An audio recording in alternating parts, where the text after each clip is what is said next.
டிமாண்டி முடிச்சுட்டு கரெக்டாக என் கல்யாண இன்விடேஷன் வைக்கிறதுக்காக அஜித் சாரை போய் மீட் பண்ண போகிறேன். அப்புறம் என்ட்ரு ஆகும்போதே வந்துட்டு இப்போ ஒரு சுரேஷ் சந்திரா சார் மூலியமாக தான் போய் பார்த்தேன். என்ட்ரு ஆகும்போதே கங்க்ராச்சுலேஷன்ஸ் அருள் ஃபார் டிமாண்டின்னு தான் ரிசீவே பண்ணேன். அப்புறம் உட்கார வச்சாரு. அப்போ அன்றைக்கி வந்து நான், என் ஃப்ரெண்டு வினோத்னு ஒருத்தர், அப்புறம் மயிலாப்பூரில் பாலுன்னு ஒருத்தர் இருப்பார். நாங்கள் 3 பேர் தான் போகிறோம். போய் அப்போ அவர் அந்த அடையார் ஃப்ளாட்டில் இருந்தார். போய் உட்காந்துருக்கோம். ஒன்றும் இல்லை, அந்த கதவை திறந்து அந்த வேலை செய்கிற அவங்க அந்த பொண்ணு ஒருத்தங்க ஜூஸ் எடுத்துகிட்டு வராங்க. இவர் எந்திரிச்சு போய் அதை வாங்கி எல்லாருக்கும் கொடுத்துட்டு அன்றைக்கி என் கல்யாண டைமில் வந்து அவர் ஆக்சுவலாக ஊரில் இல்லைன்னு நினைக்கிறேன். அது அப்போவே சொன்னார், அந்த டைம் நான் இல்லை, ஆல் த பெஸ்ட் அப்படின்லாம் சொல்லிவிட்டு 1 hour அவர் பேசினார். அவ்வளோ படம்லாம் நல்லா பண்ணுறீங்க, இதுலேயே இருங்க, நல்லா இது பண்ணுங்கள். அதாவது வந்து புல்லிங் பவர் வந்து பயங்கரம் இருக்குது. எனக்கு தெரிஞ்சு அவர் நிறையா விஷயத்துலேருந்து விலக தான் அவரை இன்னும் நிறையா பேருக்கு பிடிக்குதோ. இப்போ ஃபேன் பேஸ் வச்சு அதை வச்சு டெவலப் ஆகணும்னு நம்ம நினைப்போம்.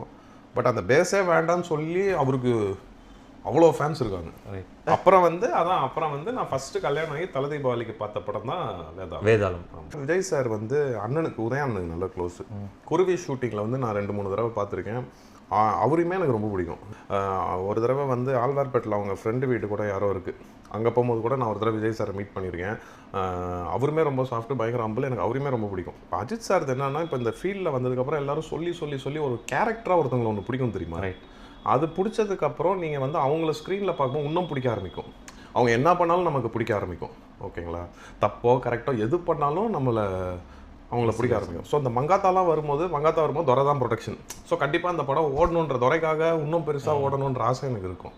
ஸோ அப்படி ஓடுமா மங்காத்தாவில் பார்க்கும்போதெல்லாம் இப்போ எடுத்து அந்த மூடில் வரும்போது பார்க்குற முதல் படமே பயங்கரமாக இருக்கும். அண்ட் உங்களுடைய அந்த ட்விட்டர் டிபியாக இருக்கட்டும், இன்ஸ்டாகிராமில் நீங்கள் போஸ்ட் பண்ண இருக்கிற ஃபோட்டோஸாக இருக்கட்டும், நிறைய கலைஞர் ஐயாவோட பிக்சர்ஸ் இருக்குது. ஸோ அவர் கூட நீங்கள் மறக்க முடியாத ஒரு மெமரபிள் மூமெண்ட்னா எதை சொல்லுங்கள்? ஏன்னா சின்ன வயசில் ரொம்ப ஜாலியாக அவர் கூட இருந்திருக்கேன் அப்படின்னு. மறக்க முடியாதுன்னா, ஒரு தடவை வந்து ஒரு ஊறுகாய் பாட்டில் ஒரு கிஃப்ட் ரேப்பில் வந்து எங்கள் அத்தைக்கு கொடுத்தாரு. அதை நான் பார்த்துட்டு வந்து கேட்டேன், என்ன நீங்கள் அவங்களுக்கு மட்டும் கிஃப்ட் தரீங்க, எனக்கு எதுவும் தரலையே அப்படின்னு. எனக்கு வந்து அது வெறும் ஊறுகாய் பாட்டில்னு தெரியாது. ஓகே, நான் வந்து என்னென்னா உனக்கு என்ன வேணும்னு கேட்டார். சைக்கிள் வேணும் அப்படின்னு. அந்த சைக்கிள் வந்து ஆக்சுவலாக இங்கே சேகரபுரியமில் சிவராமன் அம்மான்னு ஒருத்தங்க இருக்காங்க, அப்பாவோட க்ளோஸ் ஃப்ரெண்டு. அவர் இறந்துட்டார். அவர் தான் அப்பாவோட பயங்கர க்ளோஸ் ஃப்ரெண்டு. அப்புறம் அந்த அங்கிளும் எங்கள் அப்பாவும் தான் போய் அன்றைக்கி எனக்கு சைக்கிள் வாங்கி கொடுத்தாங்க. அப்புறம் தான் சாயங்காலம் சொல்கிறாங்க, ஏதோ இந்த ஊறுகாய் கம்பெனிக்காரங்க யாரோ பார்க்க வந்தாங்க, சாம்பிளுக்கு ஒரு ஊறுகாய் கொடுத்தாங்கப்பா, அதை கிஃப்ட் ரேப் பண்ணி நான் அத்தை பேர் செல்வி அத்தை கிட்ட கொடுத்தேன், அதை பார்த்துட்டு வேணும்னு கேட்டாப்புல அப்படின்னு. ஃபேமிலி மேலே வந்து பயங்கரம் இதாக இருப்பார். எல்லாரும் கூடயும் உட்கார வச்சு பேசுவார்.